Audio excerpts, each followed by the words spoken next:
ल यहाँहरु सम्पूर्णलाई नमस्कार। आजको बिहान भने चाहिँ हामी खास गरेर मेरो मित्र हुनुहुन्छ उहाँ दिलीप राखाली राईज्यू भन्नुहुन्छ हैन, उहाँ कलाकार तथा हाम्रो निर्देशन पनि गर्नुहुन्छ। उहाँले धेरै लघु चलचित्रहरू र एकदमै सर्ट भिडियोहरू पनि बनाउनुहुन्छ। साथसाथै हाम्रो केही समय अगाडि प्रसारण भइरहेको सिरियल हाम्रो छिमेकीको उहाँ निर्देशक पनि हुनुहुन्छ हैन, लेखक पनि हुनुहुन्छ। र खास गरेर आज हामी कुराकानी गरिन्छौँ उहाँको शरीरमा खोपेको ट्याटूको विषयमा।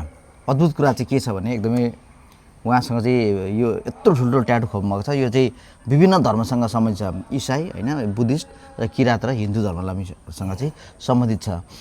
र खास गरेर अब यो धार्मिक एउटा सद्भाव हुनुपर्छ अथवा इन्टरफेथ जुन हार्मोनी छ, अन्त जुन धार्मिक सहिष्णुता त्यसलाई जोगाउनुपर्छ भन्ने हिसाबले चाहिँ उहाँले जुन ट्याटू खोप्नुभएको छ यो आफैमा एउटा राम्रो सन्देश हो।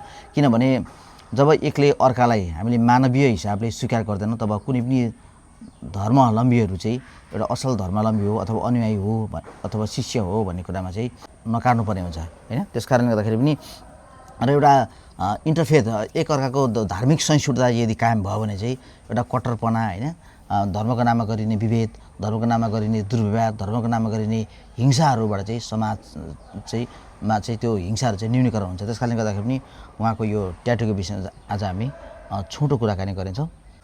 मान्छेको शरीरमा हैन विभिन्न प्रकारको वस्तुहरूको आकृतिहरू खोप्ने प्रचलन सदियौँ पुरानो हो। यो अहिले मात्रै होइन हैन, तर अहिलेको पिँढीले धेरै जसो यसलाई एउटा फेसनको रूपमा प्रयोगमा ल्याइरहेको देखिन्छ, अलिकति बढी प्रयोग गर्दा देखिन्छ हैन।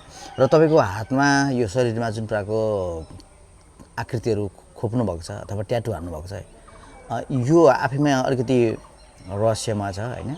र तपाईँको ट्याटू हेर्दै गर्दाखेरि पनि तपाईँ कुन सोचको मान्छे हो भन्ने कुरा पनि लगभग प्रष्ट देखिन्छ जस्तो लाग्छ हैन।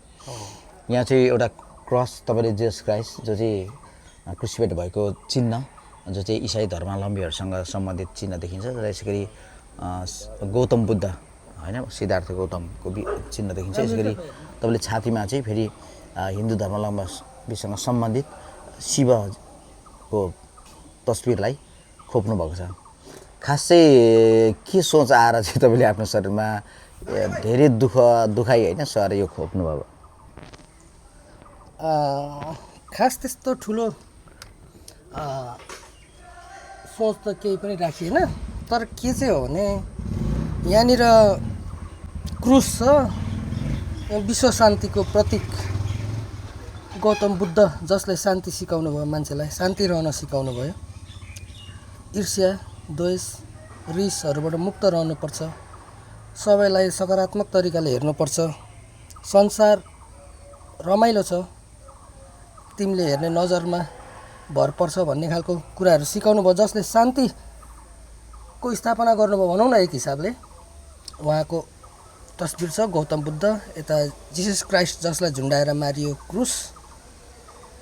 क्रुसको चित्र छ। अनि यहाँ चाहिँ हामी राईहरूले चाहिँ पारुवाङ पनि भन्छौँ, कसैले महेश भन्छन् हैन, शिवजी भन्छन्।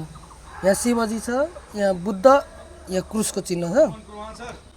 यो चाहिँ किनभने त्यस्तो ठुलो सोच त केही पनि थिएन यो हान्दै गर्दा, तर मान्छे अहिले धर्मको विषय लिएर धेरै लड्छ नि त। यो चाहिँ जाति, यो असल, यो चाहिँ खराब हो। विशेष गरेर चाहिँ आफ्नो धर्मलाई बढावा दिने, आफ्नो धर्मको प्रमोट गर्ने, तर प्रमोट गर्ने सवालमा उहाँहरूले चाहिँ प्रमोट गर्ने चाहिँ सोचमा उहाँहरूले चाहिँ अरूको धर्मलाई चाहिँ गिराइरहेको हुन्छ। अनि मैले चाहिँ सबैलाई मिलाएर राखिदिएको नि एक छत्र। धर्मले चाहिँ मानिसलाई जिउन सिकाउँछ हैन, अनुशासित हुन सिकाउँछ। एकले अर्कालाई घृणा भाव व्यक्त गर्ने मान्छे हैन, एकले अर्कालाई तिरस्कार गर्ने मान्छे चाहिँ कहिले पनि असल धर्मलाई त्यो धर्मै होइन भन्छु म चाहिँ। एकछिन यो जतिखेर खोप्दिन्थ्यो नि यो कति समय अगाडि खोप्नु भएको थियो? यो त लगभग 5 वर्ष भयो होला, 5-6 वर्ष भयो।